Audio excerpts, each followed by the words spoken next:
Welcome students. Uh, Continuation of data structures. We have already seen first half of data structures where we saw the introduction, classification of data structures and the types of operations which can be performed on data structures. Today we are going to see about stack. Stack is a linear data structure with a fixed size. The size will not vary. So this stack follows last in first out technique. So last in first out means the item which is inserted last will be the item to be deleted. So that is the meaning of last in first out. So the stack operations which can be performed are pop and push. The pop and the push operations will be done at only one end, and that end we call it as stack top, end at which push and pop is done. So let's see an example how the stack operation is performed. Okay, so now this is an empty stack. So initially the stack is empty, and we told that the top is the end where the push and the pop will be performed, right? So initially top is none, and now I'm trying to push 32. So that is, I'm going to insert 32 inside the stack.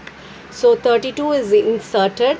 So now top was previously none and now it becomes 0 or 1 according to the index specified. Usually we have 0. Okay. So next I'm going to try to push 18. So now what happens? Top is incremented. As soon as I insert 18 inside the stack, the top is incremented. It points to the 18. So now I'm trying to pop. Okay. So when I try to pop, what happens? The last item inserted is 18. So this 18 is popped. That is deleted automatically as soon as the command is given. So now top is decremented one size. Okay. So it moves and points to 32. Now once again I'm trying to push 29.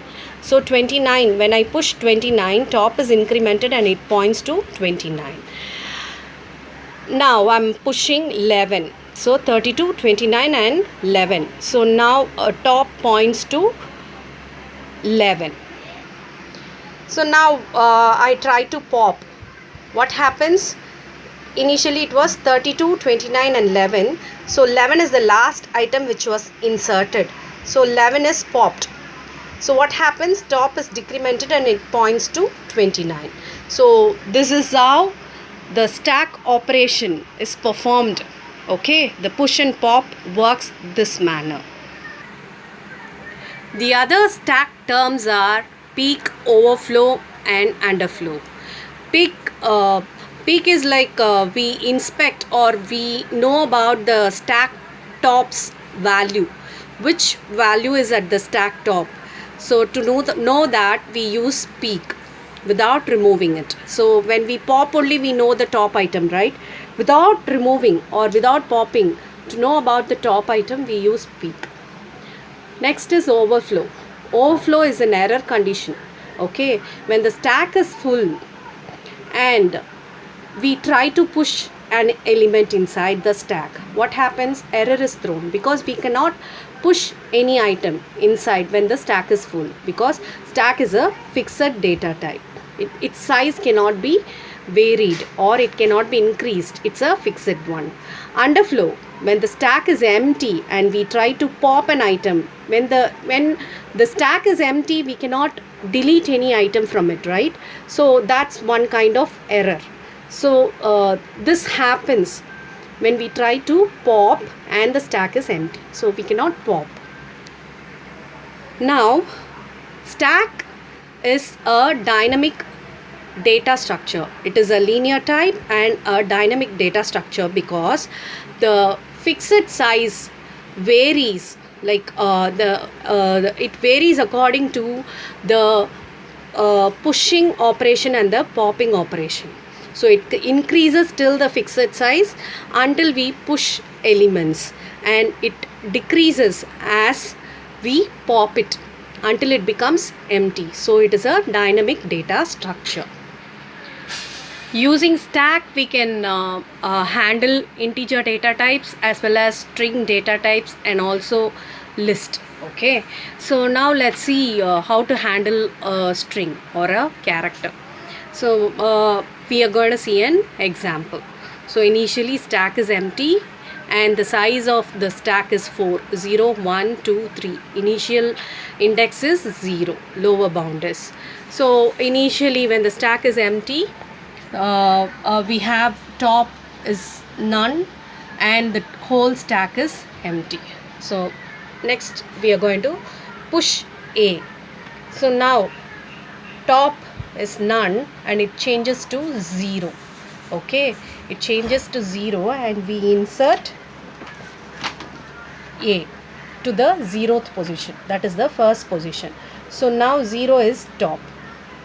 Next we are going to push B.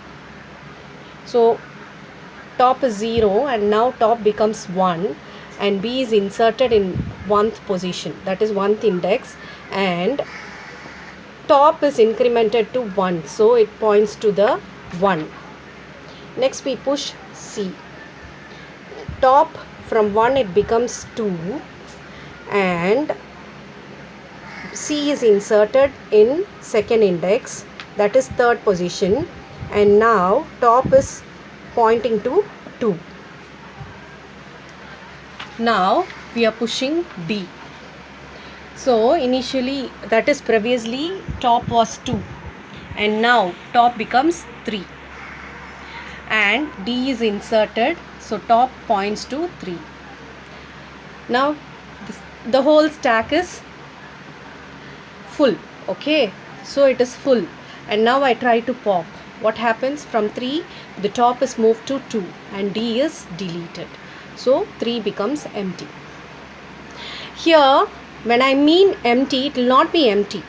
This will become inactive. This value becomes inactive, and when I try to push one more value, the new value will override the old value. But here I am showing it empty to show that it is popped. So now we are trying to push E. So from 2 top becomes 3 and E is inserted in the place of D and top is 3. Now stack is full, right? When I try to push one more item, top remains 3 and E is the last item, so beyond this we can't insert any item, so it throws an error. The system throws an error, overflow error. I'm sorry, it is overflow error. Stack overflow error is displayed. So now we are going to pop all the items, okay, one by one. So in the pop, so previously top was 3 and the stack was full. Now the last item is deleted, so top is moved to 2. Once again pop, so top is decremented to 1 and C is deleted. Again pop, so top becomes 0 and B is deleted. Again now the stack becomes empty after A is deleted. Okay, so now top is none. So once again when I try to pop, what happens? The stack is empty, so when I try to pop, there is an underflow error which is thrown by the system, because when the stack is empty none can be deleted, so that's why we get an error. Okay, so this is how the stack operation is performed. So